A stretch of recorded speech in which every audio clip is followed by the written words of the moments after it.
Good morning, class.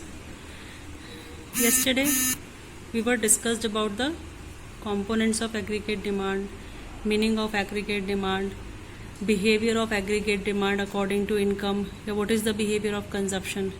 Today we are going to discuss about aggregate supply. Aggregate demand क्या था बेटा?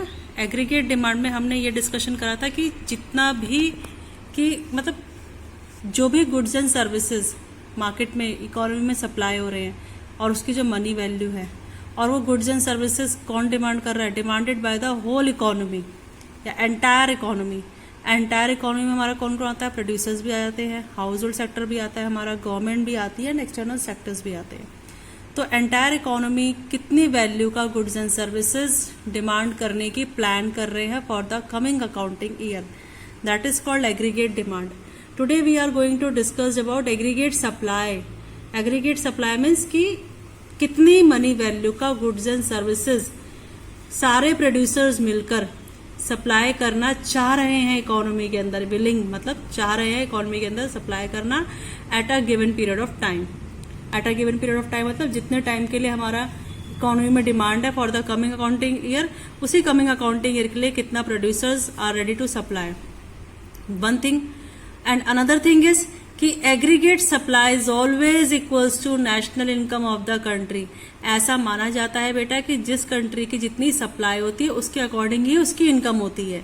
अगर supply ज्यादा है तो उसकी इनकम भी ज्यादा हो जाएगी और अगर किसी कंट्री की सप्लाई कम है तो उसके अकॉर्डिंग उसका इनकम लेवल भी कम हो जाता है. When AS is expressed in physical terms, it refers to total output of goods and services in an economy. अगर हम AS को फिजिकल टर्म्स में मेजरमेंट करते हैं तो वो क्या शो करता है कि कितना आउटपुट, कितना गुड्स या कितनी सर्विसेज जनरेट करी है हमने अपने इकोनॉमी के लिए. और हमें पता है कि हर आउटपुट की वैल्यू होती है. भाई कोई फ्री में तो नहीं जनरेट कर रहा, हर किसी की वैल्यू होती है. तो output is distributed two factors of production in the form of rent, wages, interest and profit. और इनसे जो इनकम आती है, भाई अगर रेंट है तो हमारी इनकम है, क्योंकि हमने अगर किसी को कोई चीज दे रखी है तो उसका हम रेंट लेंगे. कहीं काम कर रहे हैं एज अ लेबर तो वेजेस लेंगे. पैसा दे रखा है तो उसका इंटरेस्ट लेंगे. एज एन एंटरप्रेन्योर काम करते तो प्रॉफिट चाहिए. तो all things are related to income. और इनको अगर हम ऐड करें तो हमारा क्या निकल के आता है? Domestic income. और नेशनल लेवल पे हम इसे नेशनल इनकम भी कहते हैं. सो इसलिए हम कह सकते हैं कि जब प्रोडक्शंस होती हैं, यानी जब सब प्रोडक्शन होगी तो ही सप्लाई होगी, तो जितनी सप्लाई होगी उतनी ही हमारी क्या होगी? नेशनल इनकम होगी. इसलिए AS and national income are one. दोनों सेम है, बिल्कुल एक ही है. दोनों का कंसेप्ट अलग नहीं हो सकता.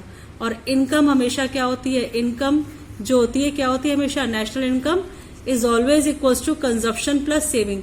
कितना हमने कंज्यूम कर लिया, कितना हमने बचा लिया, उसी को नेशनल इनकम कहते हैं. और नेशनल इनकम किसके बराबर होती है? एएस के. तो y is equals to AS, AS equals to C plus S. ठीक है ना? जो हमारे पास इनकम है वो हमारी सप्लाई के बराबर है और सप्लाई हमारा कंजप्शन प्लस सेविंग से बराबर है. सीधा स्केड्यूल में भी सेम यही है.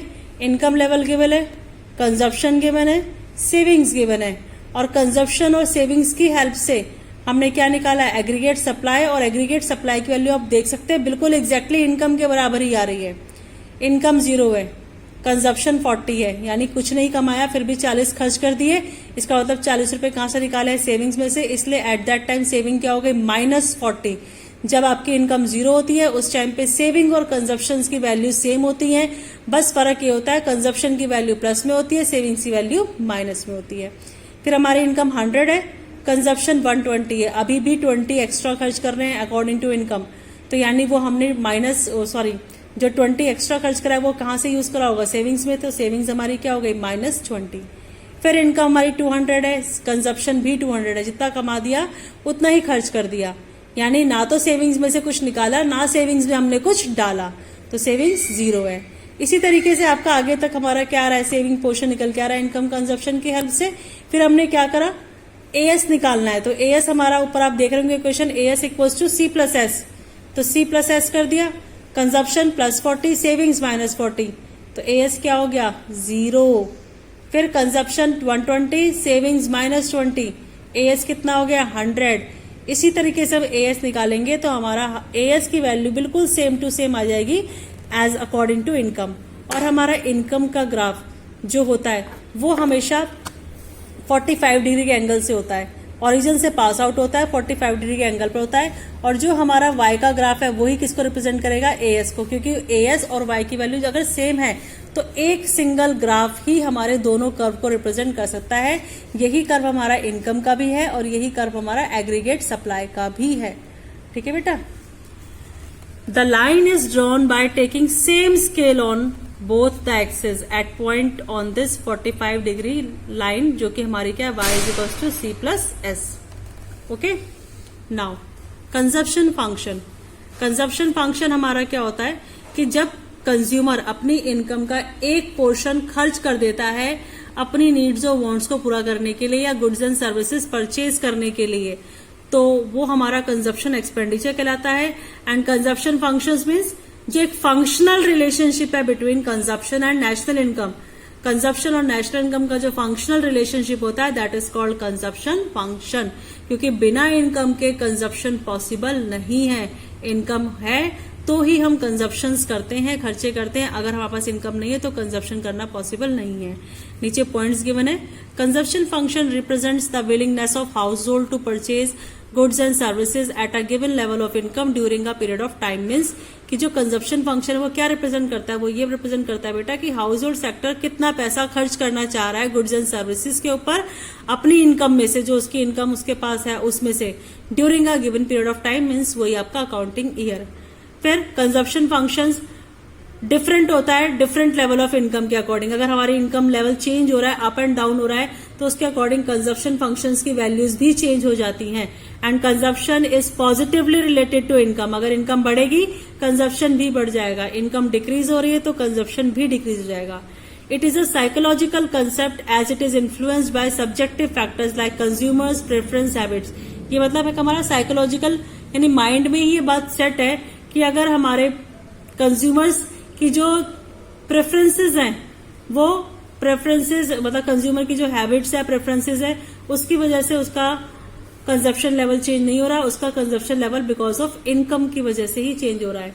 जैसे कि आपका ये टेबल है, टेबल में आपका शो हो रहा है income level 0, 100, 200, 300, 400, 500, 600। According to this income level consumers का कंजप्शन लेवल भी चेंज हो रहा है। 0 पे 40, 100 पे 120, फिर 200 पे 200। आप देख सकते हो कि जब इनकम 200 है तो कंजप्शन भी 200 है, दोनों बराबर हो गए, y इज इक्वल टू सी। और जब हमारा y इज इक्वल टू सी होता है यानी जितना हम कमा रहे हैं उतना ही खर्च कर रहे हैं, तो उसको हम ब्रेक इवन पॉइंट कहते हैं बेटा, BEP, ब्रेक इवन पॉइंट। उससे पहले ब्रेक इवन पॉइंट से पहले क्या कंडीशन है, इनकम है कम, खर्चे हैं ज्यादा। Income is less than consumption. After break even point income ज्यादा है और खर्चे कम हो रहे हैं। तो ग्राफिकली भी शो कर रखा है इसी चीज को। Consumption on y axis, income on x axis. हमारा ओरिजिन से पास होता है इनकम का कर्व, वो हमने पास कर दिया जो कि y है, और y is always equals to as। Consumption का कर्व हमारा ओरिजिन से स्टार्ट नहीं होता है, क्यों? क्योंकि इनकम 0 हो सकती है बट कंजप्शन कभी भी 0 नहीं हो सकता। There is always minimum consumption, हमेशा कुछ ना कुछ मिनिमम कंजप्शन होते ही हैं जिसपे लोगों को पैसा खर्च करना पड़ता है। इसलिए हमारी इनकम तो 0 हो गई है पर कंजप्शन क्या है 40, इसलिए कंजप्शन का ग्राफ हमेशा y एक्सिस से ही स्टार्ट होता है। और y एक्सिस से जिस पॉइंट से जिस नंबर से स्टार्ट होगा वो पॉइंट वो नंबर हमारा क्या कहलाएगा, मिनिमम कंजप्शन या ऑटोनोमस कंजप्शन। फिर हमारा ग्राफ कैसे चल के जा रहा है, ऑटोनोमस कैसे चल के जा रहा है हमारा, स्लोप्स अपवर्ड। स्लोप्स अपवर्ड क्यों है, why? Because income and consumption both has positive relationship. Income rise होती है तो हमारा कंजप्शन लेवल भी राइज होता है। ठीक है बेटा, इसलिए हमारा कंजप्शन का कर्व कैसा होता है, स्लोप्स अपवर्ड। स्लोप्स अपवर्ड है। अब आप देखो जहां ई पॉइंट पर कंजप्शन का कर्व इंटरसेक्ट हो रहा है वाई से, इसका मतलब क्या है, at point E Y is exactly equals to C. Before E हमारा कंजप्शन का कर्व ऊपर है, वाई का कर्व नीचे, जिसका कर्व ऊपर होता है यानी उसकी वैल्यू ज्यादा है। तो बिफोर पॉइंट ई हमारा इनकम लेवल कम है और कंजप्शन लेवल ज्यादा है, इस वजह से डिस सेविंग्स हो रही है। डिस सेविंग्स मतलब हमें सेविंग्स यूज करनी पड़ रही है अपने खर्चों को पूरा करने के लिए, क्योंकि इतनी इनकम नहीं है, खर्चे पूरे हैं। फिर इस पॉइंट के बाद अब हमारा कंजप्शन का तो कर्व नीचे हो गया और इनकम का कर्व ऊपर हो गया। इसका मतलब अब मेरी इनकम ज्यादा है और खर्चे कम है, तो अब मैं क्या कर सकती हूँ, अपना कुछ अमाउंट सेव कर सकती हूँ। आप देख रहे हो धीरे धीरे सेविंग का गैप बढ़ता जा रहा है, जितना गैप बढ़ रहा है इतना मतलब हमारी इतनी सेविंग्स भी बढ़ रही हैं। तो दिस इज कंजप्शन फंक्शन बेटा। आज हम इतना ही इसमें डिस्कस करेंगे वीडियो में। In the next video we will discuss about saving function. Okay, thank you.